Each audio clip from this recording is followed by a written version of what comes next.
Welcome to TPC. Today we're looking at math questions on the actual SAT test. This is the new digital form, but I am actually working with I guess they call it the linear form that's posted on the official College Board website. So what I'm doing for you today is I'm going to give you a link to the test you're looking at right now. It has 27 questions in it, but we're not going to work 27 questions. We're going to work 10 questions that really have some strategies uh, in the Desmos calculator that might be useful to you. Just know that you may or may not choose to use these strategies if you're presented with questions like this on your real test, but for some students, these strategies might make the difference between getting it right or getting it wrong. So I like to just throw these out there and show you what's possible with Desmos. The purpose of this video is to show you all the different cool things that you're going to be able to do to improve your chance of getting a correct answer on some of the items on your SAT. So the first item we're going to look at is item number 2. But before we begin, let's open up the official Desmos calculator that will be available to you on the SAT. The link to that calculator is in the show notes, right alongside the link for this test. So if you haven't already done it, pause the video, go down and get a copy of this test and your calculator link, open those up, and let's work these together. When you open up your calculator, it will say here at the top that you're using the official College Board calculator, and I'm going to work on item number 2 next. Now, for most students, what I'm about to show you is probably not going to be that helpful, but for some students, it might be. So I'm going to show you one way to find the correct answer to this question without actually having to solve. So the first thing I did was type in the equation just as it was written, and then I'm looking for the equation with the same solutions. If you can narrow it down, do it. I'm guessing answer choice A doesn't really make a lot of sense, so maybe you want to start with answer choice B. And what we want is an equation that gives the same graph. So let's take a look on this graph. You'll notice a vertical line is on the graph in red at the point 3, x equals 3. And you'll notice another vertical line on the graph at x equals 6. And so that's telling you that these two equations don't have the same solution, because the solution in Desmos is going to be represented by a vertical line. Let's go ahead and look at C. It says 4x is equal to 12. And now all of a sudden you can't even see the red one anymore, and that's because if I turn off this one by clicking this blue dot, the red one is right under there. Those are the same graph, the same solution, so the correct answer was C. The next item we'll look at is item number 4. We're given a function g of x, so I'm going to go ahead and type the function g of x into my calculator. And then I'm looking for the value of x when g of x is equal to 25. Well, you can type g of x is equal to 25.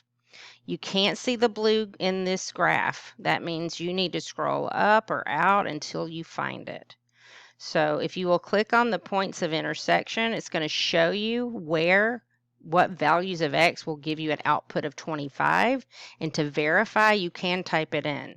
So it does appear that the number 4 is the only option available, so I'm going to do g of 4, and let's undo this one.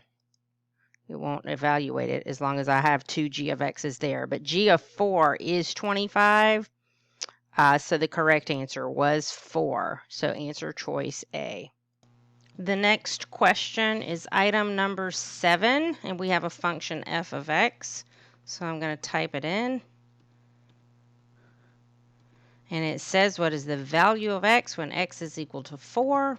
The easiest way to do that is just type f of 4. It replaces the x with a 4, and the output is 30. So you would simply write 30 on your answer document.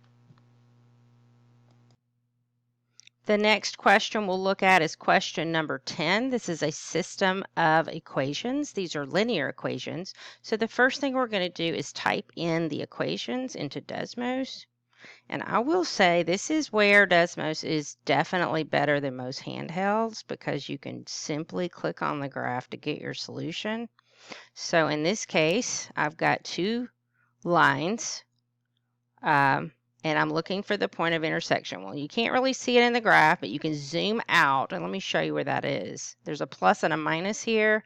So if you click on the plus and the minus sign, you're going to zoom out, and you can see the point of intersection. So the solution is this ordered pair, but it's not asking for just the solution. It's saying what is the value of x. So if you don't know, the x is the one on the left. If you're not sure about that, type x equals 15, and that vertical line will also intersect the solution. So the correct answer is answer C. The next item we're looking at is a scatter plot, and we're looking for an appropriate linear model for the data. And these are just simply lines when you type these in. So I'm going to start with the first answer choice and just type it in as it appears. And I'm going to compare the graph that I see on the actual test with the graph that I'm seeing here, and it doesn't appear to look anything like it. If you'll notice on the actual test that this line should intersect somewhere close to 10 on the x-axis, and this one doesn't. So we're going to say this one's a bad item, a bad answer choice. Let's try the next one. Change the minus to a plus. And this one looks a lot better. Notice it crosses at 10.1, and that's a reasonable number for the y-intercept. It looks like it's crossing down here to the right of the 5. Well, that also looks like it would be a reasonable choice for a line to connect or to go through those points. So I'm going to say this one looks correct. The other two answer choices both are increasing. So if you want to type in another one just to compare and see what happens. You might notice I left off the y equals just because it's a function and it will automatically graph it in Desmos. See, that's an increasing line, and so is D. So the correct answer choice was the only one that fit, and that was B. The next question we're going to look at is question number 14. It says z squared plus 10z minus 24 is equal to 0. You don't have any answer choices, so you can't just plug them in. And if you try to type this, I'm going to go ahead and do it, but you would not do what I'm about to show you because you'd be wasting your time. But let me just show you what happens if you type a z.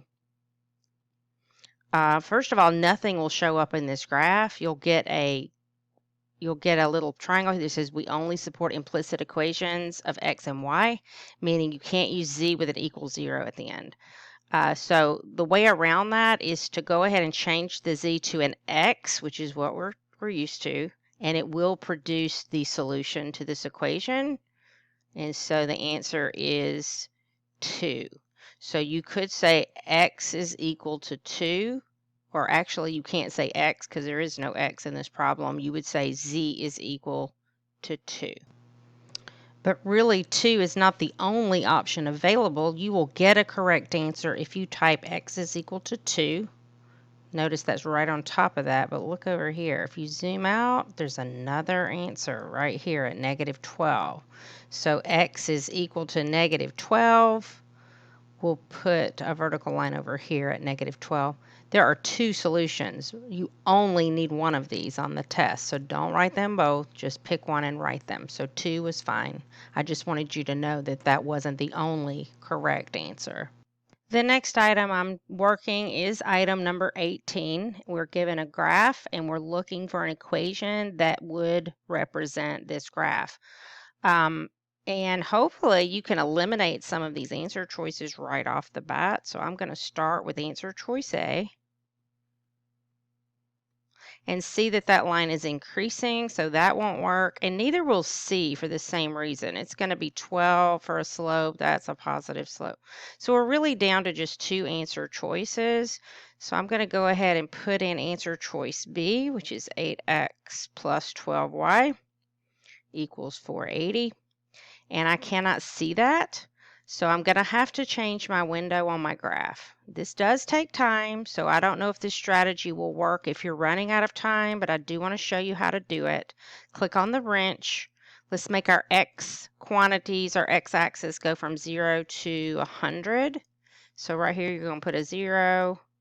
You're going to put 100, and you're going to count by 10. So where it says step, put a 10, and I am going to put an X. My Y's go from 0 to 50, so I'm going to go from 0 to 50, and it's counting by tens, and I am going to put a Y there. If you'll turn off minor grid lines, it will look a little more similar. You can pull your graph up to square it up a little bit, but I wouldn't worry about that.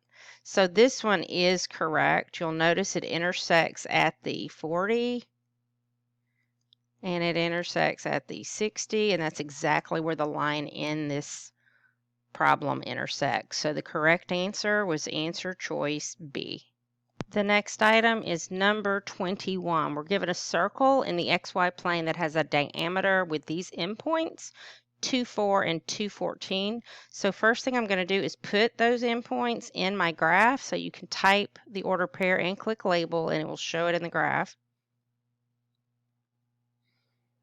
And then an equation of a circle is given where r is a positive constant. What is the value of r? So we're going to do x minus 2 squared. Now, what you can do is you can kind of guess and check on the r, or you can use what we call a slider. So I'm going to show you that method, and then you can use that if you want. All right, Shift 6 is how we use exponents, or how we create exponents in Desmos. There is a keyboard, but to save time, I recommend typing Shift 6 and then typing the 2 for the exponents. When it says add slider, go ahead and add the slider. And when you do that, you're going to see a circle. So the question is, what value of r will make this circle? Let me move this over. Y'all can't see too good. I want to make the circle so that the points lie on the circle, because the 2 points should be the endpoints of a diameter. So just take this and slide it until the circle intersects those 2 points. And it is actually 2, 4,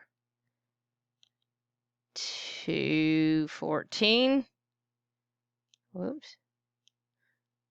So right on the circle. So the correct answer for R is 5. Now this next item is number 25. We are given an equation of a graph of an equation.